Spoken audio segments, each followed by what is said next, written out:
Hey everybody, Fishman here. Welcome to another video. This video comes about because of a number of comments I've gotten over the last little while. A lot of people have difficulty acquiring acrylic, and I can understand that. It's not the easiest material to come by, and sometimes it's actually really quite expensive. And even more so than that, methylene chloride is even more difficult to come by. And a more recent comment, someone had mentioned that, first off, they don't really care for clear filters because they don't want to see all that stuff that's inside there. And they wanted to know if they can make a filter out of a material like this. This is ABS. I'm not sure if this is the particular one they're talking about, but this is my personal preference when it comes to sheet ABS because it has that nice dappled side and it is very, very difficult to scratch and it holds up really nicely. And I use it for lots of things like surrounds, backgrounds, and that sort of stuff. Just, hide plywood, or of course just to hide the background of the tank, because like I said, it's easy to take out, clean, and like I said, it doesn't scratch as this is all scratched up. So I decided I was going to go to my plastic supplier because I needed to pick up some acrylic acrylic tubing and some other stuff, and I asked what they had.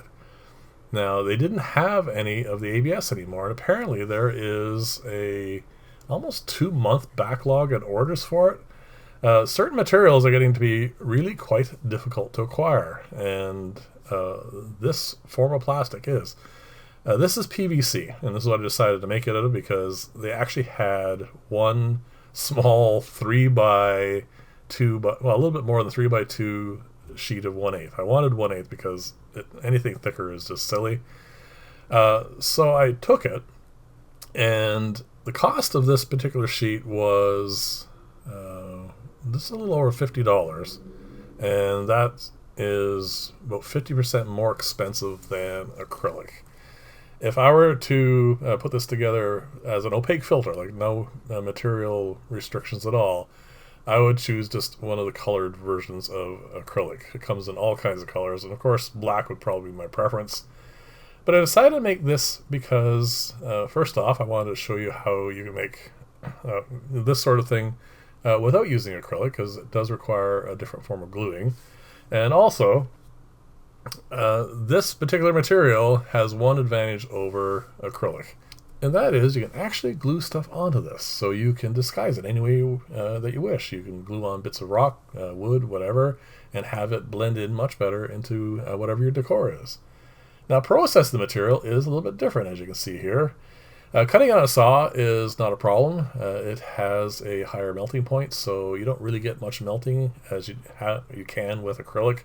Acrylic, you have to be very careful in how quickly or how slowly you move the material through the blade. But with PVC, it is pretty straightforward. Drilling holes, on the other hand, can be a bit of a, and also, of course, turning it on the lathe, can be a bit more problematic because sometimes when you're drilling a hole, not the little ones like those there, but the larger ones, the drill bit can actually sort of snag in a little bit of a curl, and then what happens, instead of it cutting through it, it spirals down through it. And in this case, because this is a much more flexible material than acrylic is, what happens is it just lifts it right out of the whatever you're using to clamp it in place, and it just spirals right up. And it's not dangerous because it is in a hole, so it's not going anywhere, but you do have to be careful with that. And that happened when I was just, after I finished drilling the 1-inch hole, I was just widening it out to 1 1/16 so the pipe could fit through it, and that's when that happened. Now, the glue up is the most complicated and probably time-consuming part of this. The glue I'm using, of course, is a solution of acetone, and it has gray PVC in it.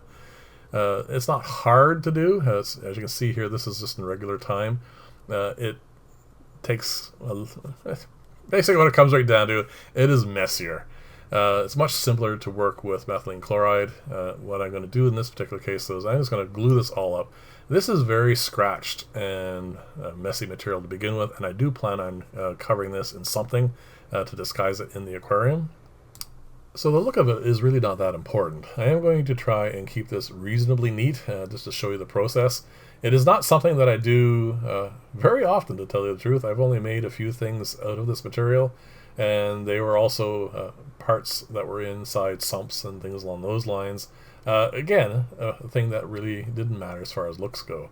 When it comes to looks, the best thing to work with, of course, is acrylic. You get opaque acrylics and in lots of different colors, and it is much simpler, and also, even though it is less forgiving when it comes to gluing up, even though this is messy, if I make a mistake, I can have more time to readjust it, and then if there's a spot where I missed like a gap, I can easily add more glue to it, and it is perfectly fine. It works really well that way.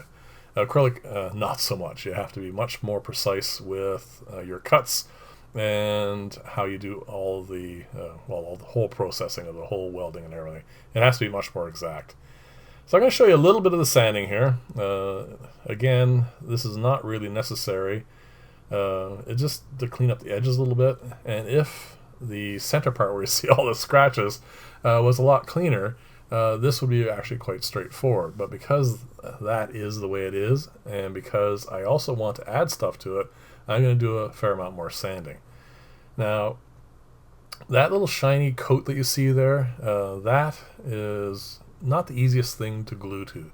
So normally what I would do is I would just rough it up and get it so there's lots of scratches, give something to glue to bind onto, and that would be all that would be necessary.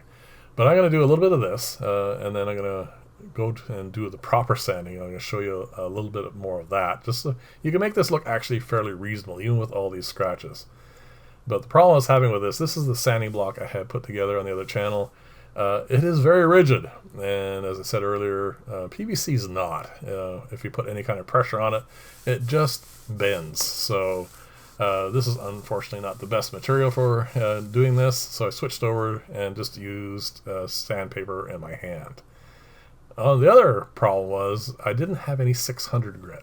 So this has only been sanded to 400, so you're going to still see some scratches there, but it is a lot nicer than it was before, and if I did have the 600, I can bring that down to a nice sort of dull matte finish.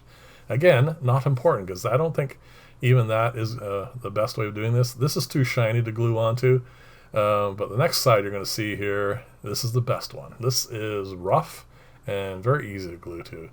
So that's pretty much the build. That's the different sizes or shapes that you can get out of this and conditions.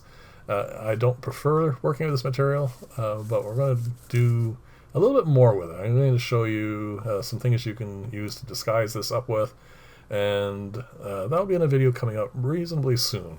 If you guys have any suggestions for what you'd like to see glued onto this, just let me know. Now, the other reason why I made it this size, of course, is this whole setup just slides right down inside. It's the same exact dimensions as the acrylic ones. So there you go. And I didn't finish the catches on the lid because, again, I'm going to be doing something with this.